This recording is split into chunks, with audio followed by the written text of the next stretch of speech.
Hi hello welcome back to our channel சஜாக்கோ. Hope you guys are good. இப்போ நம்ம எங்கே போயிட்டுருக்கோம் அப்படின்னு பார்த்தீங்கன்னா எங்கள் ஊரில் எக்ஸிபிஷன் போட்டிருக்காங்க, அதை பார்க்க தாங்க போயிட்டுருக்கோம். கிளைமேட் சில் அண்ட் க்ளவுடியாக மழை வர்ற மாதிரி இருந்தது.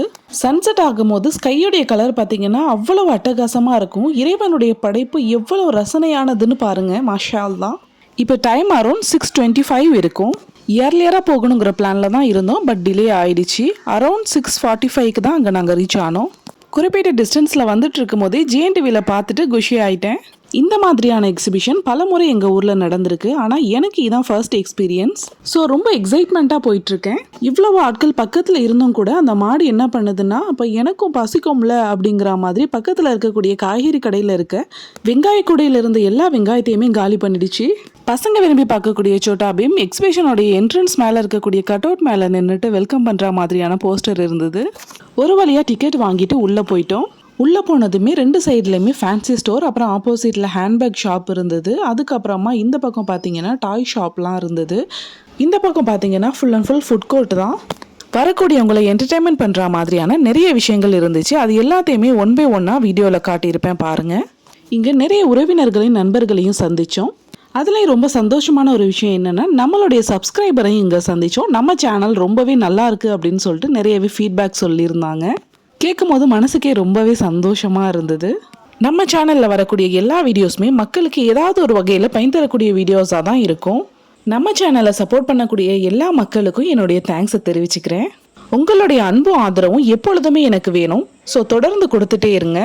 வந்த உடனே இந்த பறக்கக்கூடிய டிராகன் கப்பலில் தான் நாங்கள் ஏறினோம். அட்வென்ச்சர் த்ரில்லிங்கெல்லாம் எனக்கு ரொம்பவே பிடிக்கும். ஆனால் ரியல் எக்ஸ்பீரியன்ஸில் என்னால் இந்த டிராகன் கப்பலை தாக்கு பிடிக்கவே முடியலை, ரொம்பவே கஷ்டப்பட்டுட்டேன். ஃப்ரண்ட் அண்ட் பேக் எண்டில் தான் ரொம்பவே தூக்கி அடிக்கும். அது மட்டும் இல்லாமல் சின்ன பிள்ளைங்க, வெயிட்லெஸ்ஸான பிள்ளைங்க அந்த இடத்துல உட்கார்றது ரொம்பவே ஆபத்தானது. நியூலி மேரிடாக இருக்கும் போது ஒரு முறை மதுரில்லா ஃபேமிலியோட தூத்துக்குடி போயிருந்தேன். அங்கே பீச்சில் இந்த மாதிரி டிராகன் கப்பல் இருந்தது. அப்போ ரொம்பவே ஸ்லிம்மாக வெயிட் இல்லாமல் இருப்பேன். பறக்கக்கூடிய டிராகன் கப்பலுடைய பேக் எண்டில் தான் உட்காந்துருந்தேன். வெயிட்லெஸ்ஸாக இருந்ததுனால டிராகன் கப்பலை விட நான் தான் அதிகமாக பறந்தேன். நல்ல வேலை பக்கத்தில் அவங்க இருந்ததுனால என்னை கெட்டியமாக பிடிச்சிட்டாங்க. ஸோ பின்னாடி இருக்கக்கூடிய பிள்ளைங்களையும் சென்டரில் வர சொன்னேன், ஆனால் பிள்ளைங்க கேட்கவே இல்லை, அங்கே தான் உட்காந்துருந்தாங்க. எனக்கு ரொம்பவே பயமாயிடுச்சு. ஷிப்பை பறக்க ரெடி ஆயிடுச்சு. அப்புறம் இன்னொரு ஃபேமிலி வந்ததுமே சடனாக ஷிப்பை ஸ்டாப் பண்ணிட்டு அவங்களையும் ஏற்றிக்கிட்டோம். ஒரு கையில் சின்ன குழந்தையும் ஒரு கையில் மொபைலையும் வச்சுட்டு ஒரு சிறுவன் உட்காந்துருந்தான். கையில் மொபைலையும் வச்சுட்டு குழந்தைய எப்படி நீ பிடிச்சிக்குவ அப்படின்னு கேட்டதுமே இந்த மொபைலை கொஞ்சம் வச்சுக்கிறீங்களா அப்படின்னு சொல்லிட்டு கேட்டான். சரின்னு சொல்லிட்டு என்னோட சிஸ்டர் தான் வாங்கி வச்சுக்கிட்டாங்க. அதுக்கப்புறமா டிராகன் கப்பல் பறக்க ஆரம்பிச்சிடுச்சு. ஏற்கனவே இந்த பறக்கக்கூடிய டிராகன் கப்பலில் ஏறும்பொழுது என்னோட எக்ஸ்பீரியன்ஸ் ரொம்பவே பேடாக இருந்ததுனால சடனாக நானும் என்னோட மொபைலை பேக்கில் வச்சுட்டேன். ஷிப்பை மைல்டாக மூவ் ஆகக்கூடிய ஸ்டார்டிங் ஸ்டேஜ் மட்டும்தான் நான் வீடியோ எடுத்திருக்கேன். நெக்ஸ்ட் செகண்டே பயத்தில் கண்ணை மூடினவ தான். அந்த குழந்தைக்கு எதுவும் ஆயிடக்கூடாதுங்கிறது மட்டும்தான் என்னுடைய நோக்கமாக இருந்தது. புள்ள அழுவுறா, நிப்பாட்டுங்கன்னு அந்த பையன் அவ்வளோ கதர்னா, ஆனால் அந்த ஆப்ரேட்டர் ஸ்டாப் பண்ணவே இல்லை. கடைசி வரைக்கும் கண்ணை மூடிக்கோங்கன்னு மட்டும்தான் சொன்னார். எங்களோட நெக்ஸ்ட் பேட்ச் போன பசங்க கப்பலில் நின்றுட்டே என்ஜாய் பண்ணாங்க. எப்படி தான் உங்களாலலாம் முடியுதோ தெரியல. கப்பல்ல இருந்து இறங்கி கரைக்கு வந்ததுமே தலை சுற்றி மயக்கம் வந்து ஒரு மாதிரியா வாமிட் ஃபீல் ஆயிடுச்சு. காலெல்லாம் நடுக்க ஆரம்பிச்சிடுச்சு. சடனாக ட்ரெஸ்லிங் ஆனதுமே பக்கத்தில் இருக்கக்கூடிய ஃபேன்சி ஸ்டோருக்குள்ளே போயிட்டேன். வந்த உடனே பறக்கக்கூடிய டிராகன் கப்பலில் ஏறி ரிஸ்க் எடுத்தது தான் நான் பண்ண பெரிய தப்பு. இந்த ஷாப்பில் பார்த்தீங்கன்னா நிறையவே கொரியன் இயரிங்ஸோட செகண்ட் காப்பீஸ்லாம் இருந்துச்சு. அதில் பர்டிகுலராக எனக்கு இந்த செர்ரி இயரிங்ஸை ரொம்பவே பிடிச்சிருந்தது. பேக் செக்ஷனில் இந்த கிளச் பர்ஸ் கிளிட்டரி அண்ட் ஷைனிங்காக சூப்பராக இருந்தது. கோல்டன் கலரில் மொசு மொசுன்னு கிரே கலர் பிம்பாம் வச்ச இந்த navy blue colour sling bag தான் எங்கள் மச்சான் எனக்கு ப்ரெசென்ட் பண்ணது. அடுத்த கொஞ்ச நேரத்துலேயே இந்த பிரேக் டான்ஸ் ரைடுக்கு எனக்கும் சேர்த்து டிக்கெட் வாங்கிட்டாங்க. இதை கப்பன் சாசர் ரைடுன்னு கூட சொல்லுவாங்க. நடுவில் ஒருத்தவங்க கால் கடுக்க வேலை மனுக்கிட்டு நின்று வெல்கம் பண்ணிட்டு இருக்காங்க. நீங்கள் என்னடானா கண்டுக்காம போறீங்களேன்னு சொல்லிட்டு அவங்க கிட்ட குடுக்குடன்னு ஓடி போய் மெதுவாக ஸ்பின் பண்ணணும் சரியா அப்படின்னு சொல்லிட்டு அக்ரிமெண்ட் போட்டுட்டு வந்தேன். நம்ம மேலே என்ன கோவமோ தெரியல, வாமிட் வர்ற வரைக்கும் பிரேக்கே இல்லாத பிரேக் டான்ஸ் ரைடு பண்ணிட்டு வந்தேன். சின்ன பசங்க எல்லாருமே ஜாலியாக ரைட் பண்ணாங்க. பட் எனக்கு தான் எதுவுமே ஒத்துக்கிடலை.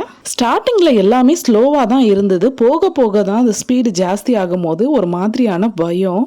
சடனாக நான் ஷூட் பண்ணுறது நிப்பாட்டிட்டு கேமராவை பேக்கில் வச்சுட்டேன். நமக்கு கேமரா தான் முக்கியம். சப்போஸ் அதுக்கு ஏதாவது ஆயிடுச்சுன்னா எதுவுமே பண்ண முடியாது. இந்த பிரேக் டான்ஸ் ரைடு கொஞ்சம் லென்த்தியாக டைம் எடுத்துக்கும். பட் என்னுடைய பேட்சில் வந்தவங்க ரொம்பவே பாவம்.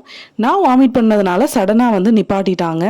இப்போ உள்ள சின்ன பசங்கள்லாம் ரொம்பவே போல்டாக இருக்காங்க. இந்த மாதிரி த்ரில்லிங்கான அட்வென்ச்சரஸான ட்ரிப்லாம் ரொம்பவே ஜாலியாக என்ஜாய் பண்ணுறாங்க. பட் எனக்கெல்லாம் சின்ன வயசுலேருந்தே எல்லாத்துக்குமே பயம். ஈவன் சைக்கிள் ஓட்ட கூட பயம். கீழே விழுந்துடுவேன்னு சொல்லிட்டு சைக்கிள் ஓட்ட கூட இது வரைக்கும் நான் ட்ரை பண்ணது கூட இல்லை. எப்பொழுதுமே சரி தீம் பார்க் போகிற மாதிரியான பிளானிங் இருந்துச்சுன்னா அந்த டூரே கேன்சல் பண்ணிடுவேன், அவ்வளோ பயம். கிட்ஸு ஜம்ப் பண்ணி விளையாடுற மாதிரியான ட்ராம்ப்ளின் கூட இங்கே வச்சுருந்தாங்க.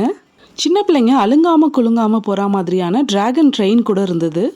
கிரவுண்டோட எண்டில் த்ரில்லிங் ஷோ இருந்தது. பட் அதை பெருசாக யாரும் கண்டுக்கல, நாங்களும் அங்கே போகலை. புறாக்கள் வசிக்கக்கூடிய அந்த மாட கோபுரத்துக்கும் கீழே ஒரு குட்டி ஸ்விம்மிங் பூல் மாதிரி இருந்துச்சு. அதில் பசங்க சைக்கிளிங் பண்ணிட்டு இருந்தாங்க.